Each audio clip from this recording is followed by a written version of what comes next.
مفتی عارف صاحب کے بیانات کو سننے کے لیے مفتی صاحب کے آفیشیل چینل فیضان عارف آفیشیل کو سبسکرائب کریں۔ محترم حضرات، اللہ رب العالمین نے آپ ہم سب کو بہت خوشیوں کا مبارک ماحول رمضان المبارک کی شکل میں عطا فرمایا، اور اب ان قریب عید الفطر ہونے جا رہی ہے۔ اس مناسبت سے ہم کو چاہیے کہ ہم مکمل طور پر رمضان المبارک کی مضبوط تیاری کریں، اور پھر اسی طرح سے عید الفطر بھی ان قریب آنے والی ہے، اس لیے عید الفطر کی بھی مکمل تیاری ہونی چاہیے۔ عید الفطر کے موقع پر اللہ تعالیٰ یہ چاہتے ہیں کہ ہماری خوشیوں میں سب کی خوشیاں ہوں اور ہر ایک کو ہم پوری طرح سے شامل کر لیں۔ صدقۃ الفطر کیوں ضروری قرار دیا گیا؟ دراصل بات یہ ہے، روزے دار کتنا ہی اہتمام کرے، روزے کے دوران کچھ نہ کچھ کوتاہی ہو ہی جاتی ہے۔ کھانے پینے اور روزہ توڑنے والی باتوں سے تو بچنا آسان ہو جاتا ہے، لیکن لغو کلام، فضول مصروفیات اور نامناسب گفتگو سے مکمل بچنا نہیں ہوتا۔ اس لیے اس طرح کی کوتاہیوں کی تلافی کے لیے شریعت میں رمضان المبارک کے ختم پر صدقۃ الفطر کے نام سے گویا کہ روزے کی زکوٰۃ الگ سے واجب قرار دی گئی ہے۔ حضرت عبداللہ ابن عباس رضی اللہ تعالی عنہما سے یہ روایت ہے، ابو داؤد شریف کی یہ روایت ہے کہ نبی کریم صلی اللہ علیہ وسلم نے صدقہ فطر کو ضروری قرار دیا، جو روزے دار کے لیے لغو اور بے حیائی کی باتوں سے پاکیزگی کا ذریعہ ہے اور مسکینوں کے لیے کھانے کا انتظام ہے۔ جو شخص صدقہ فطر عید کی نماز سے پہلے ادا کر دے تو یہ مقبول زکوٰۃ ہوگی، اور جو اسے نماز کے بعد ادا کرے تو یہ عام صدقات میں سے ایک صدقہ ہے۔ اس روایت سے معلوم ہوا کہ صدقہ فطر واجب ہونے کے دو مقصد ہیں: روزے کی کوتاہیوں کی تلافی کرنا، جو کچھ ہم سے روزے میں کمی کوتاہیاں ہوئی، اور دوسرے امت کے مسکینوں کے لیے عید کے دن رزق کا انتظام، تاکہ وہ بھی اس روز لوگوں کی خوشیوں میں شریک ہو سکے۔ اسی لیے پیغمبر صلی اللہ علیہ وسلم نے ارشاد فرمایا، اغنوہم عن السؤال فی ھذا اليوم، یعنی اس دن مسکینوں پر اتنا خرچ کرو کہ وہ سوال سے بے نیاز ہو جائے۔ اس لیے صاحب وسعت مسلمانوں پر لازم ہے کہ وہ صدقہ فطر بر وقت ادا کرنے کا اہتمام کریں۔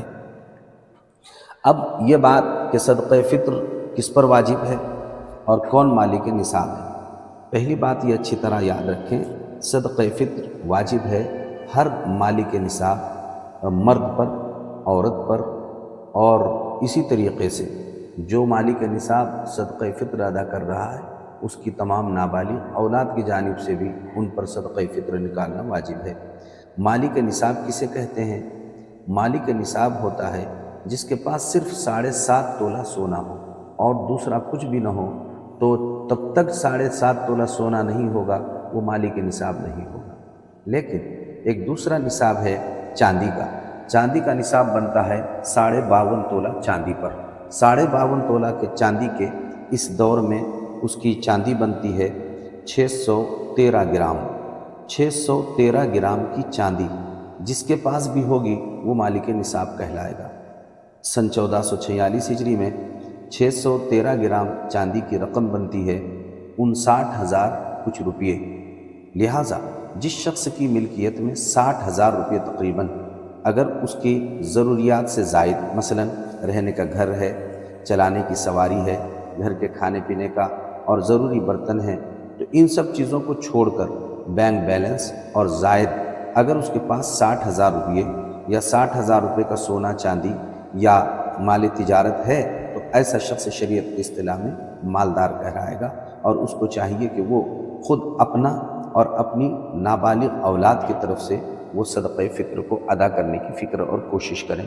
صدقہ فطر خود اپنی طرف سے نکالنا اور اپنی نابالغ اولاد کی طرف سے نکالنا واجب ہے۔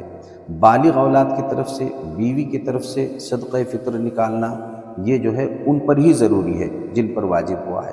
ہاں البتہ ان کی اجازت سے بڑی اولاد کی، اپنے بہو کی، بیٹیوں کی، دامادوں کی، جو جس کے طرف سے نکالنا چاہتا ہے، اگر یہ لوگ اجازت دے دیں تو پھر اس کا اختیار ہے کہ ان تمام کی طرف سے بھی نکالا جا سکتا ہے۔ لہٰذا ان باتوں کا خصوصی طور پر خیال کریں کہ کن پر واجب ہے، ان تمام کی لسٹ بنا کر ان کی طرف سے نکالنے کی فکر کریں۔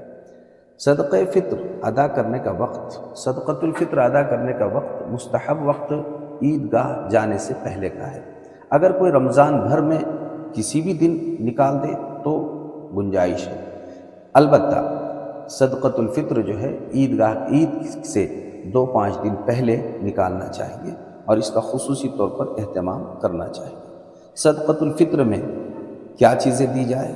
صدقۃ الفطر میں دراصل 1 سا کھجور یا 1 سا کشمش، 1 سا یعنی 3 کلو 150 گرام کھجور یا 3 کلو 150 گرام کشمش، یا پھر نصف سا گیہوں یا جو، نصف سا گیہوں یعنی 2.25 کلو گیہوں، 2.25 کلو گیہوں یہ دیے جائیں۔ لیکن اس دور میں 2.25 کلو گیہوں کی کوئی بڑی اہمیت نہیں ہوتی ہے، اس لیے مشورہ یہ دیا جاتا ہے کہ جو ذرا بڑے مالدار قسم کے لوگ ہیں وہ اپنا صدقہ فطر کھجور اور کشمش کے ذریعے سے نکال دیں۔ کھجور کی درمیانی قسم کی قیمت اور کشمش کی درمیانی قسم کی قیمت بازار میں معلوم کر لی جائے کہ 3 کلو 150 گرام کی کتنی قیمت ہوتی ہے، چاہے وہ اس کے پیسے نکالیں، چاہے وہ کھجور اور کشمشی 3 کلو 150 گرام فی آدمی دینے کا اہتمام کریں۔ البتہ عام آدمیوں کے لیے اور عام انسانوں کے لیے بہتر ہے 2.25 کلو گیہوں وہ فی آدمی دینے کا اہتمام کریں۔ ابھی سن 1446 ہجری میں 2.25 کلو گیہوں فی آدمی کے اعتبار سے اگر رقم آپ دینا چاہتے ہیں تو درمیان قسم کی رقم اوسطاً 65 روپے فی آدمی بنتی ہے، تو ایک آدمی کے 65 روپے، اور اس اعتبار سے آپ جو ہے اپنے گھر میں جتنے افراد ہیں ہر شخص کے 65 روپے کے اعتبار سے جو ہے 2.25 کلو گیہوں کی قیمت نکال لیں اور یہ جو ہے غریبوں میں صدقہ کرنے کا اہتمام کریں۔ اگر کوئی چاول، جوار، باجرہ دینا چاہتا ہے تو ایسے لوگوں کے لیے یہ ہے کہ چاول وغیرہ اگر وہ دینا چاہتے ہیں تو اتنی مقدار پیسے جتنے میں 2.25 کلو گیہوں آتے ہیں، تو 2.25 کلو گیہوں جتنے روپے میں آتے ہیں اتنے روپے کے چاول، جوار، گیہوں وہ دے دیں، یا اسی طرح سے 1 سا کھجور یعنی 3 کلو 150 گرام کھجور اور کشمش جتنے روپے میں آتی ہیں اتنے روپے کے بھی اگر وہ دینا چاہیں تو دے سکتے ہیں۔ مالداروں کو چاہیے کہ وہ اس طرح غریبوں کا زیادہ سے زیادہ فائدہ کرنے کی فکر اور کوشش کریں۔ بہرحال فی آدمی 65 روپے نصف سا گیہوں کے بنتے ہیں، اور لہٰذا وہ اسی طرح سے اس کو ادا کرنے کی فکر اور کوشش کرتے رہیں۔ اسی کے ساتھ ساتھ صدقۃ الفطر ہم نے نکالا تو ہے، اب دیں کس کو؟ تو صدقۃ الفطر میں بھی وہی ضابطہ ہے جو زکوٰۃ میں ہے۔ جیسے زکوٰۃ ماں باپ کو اور نانا نانی کو، دادا دادی کو نہیں دے سکتے، اور اسی طرح اپنی اولاد کو، پوتا پوتی، ناتے نواسوں کو نہیں دے سکتے ہیں، بیٹا بیٹی کو، تو اسی طرح صدقہ فطر بھی ان لوگوں کو نہیں دیا جا سکتا ہے۔ باقی اپنے جتنے سسرالی، ددیالی، ننیالی، چچیرے، پھپھیرے، ممیرے، اس قسم کے جتنے رشتہ دار ہیں، اور چچیرے، پھپھیرے، ممیرے، بھائی وغیرہ، اور اسی طرح چچا، تایا، اور اسی طریقے سے بھابھی، بھائی، اور اسی طرح سے ماموں، ممانی، خالہ، خالو، یہ جتنے رشتہ دار ہیں اگر یہ مستحق زکوٰۃ ہے، یعنی ان کے پاس اگر 60,000 روپے ضرورت سے زائد بینک بیلنس نہیں ہے تو ایسے کے گھروں میں آپ اس کو لے جا کر دے سکتے ہیں۔ آپ ان چیزوں کا خاص طور پر خیال کریں۔ اسی طرح سادات کے لیے بھی صدقہ فطر نہیں دیا جا سکتا ہے، ان کو جو ہے ہمیں چاہیے کہ مالی تعاون اور اللہ کے رسول صلی اللہ علیہ وسلم کے خاندان سے تعلق ہونے کی بنا پر اچھے مال سے ان کا استقبال کریں اور ان کو جو ہے ہدایے تحائف دینے کی فکر و کوشش کرتے رہیں۔ بہرحال اگر ایسا ہے کہ بیٹی مالدار ہے لیکن داماد غریب ہے تو داماد کو دیا جا سکتا ہے، داماد کو یہ پیسے بھی دیے جا سکتے ہیں اور یہ غلہ اناج بھی دیا جا سکتا ہے، بیٹی کو نہیں دیا جا سکتا ہے۔ اسی طریقے سے اگر بات ایسی ہے کہ ہمارے یہاں پر بہت سارے رشتہ دار ایسے ہوتے ہیں کہ ان کے ماں باپ تو مالدار ہیں لیکن اولاد، بیٹا بیٹی کے پاس کچھ بھی نہیں رہتا ہے، تو ان کے بیٹا بیٹی کو بھی جس کے پاس کچھ نہیں ہے آپ اس طرح کا مال بھی اور زکوٰۃ وغیرہ کے پیسے بھی دیے جا سکتے ہیں۔ بیوی سید ہے لیکن شوہر سید نہیں ہے اور وہ مستحق زکوٰۃ ہے تو ایسے شوہر کو بھی دے سکتے ہیں، اور اگر شوہر سید ہے اور بیوی سید نہیں ہے اور مستحق زکوٰۃ ہے تو اس کو بھی دیا جا سکتا ہے۔ بہرحال ان باتوں کا خصوصی طور پر دیتے وقت خیال کرنا چاہیے۔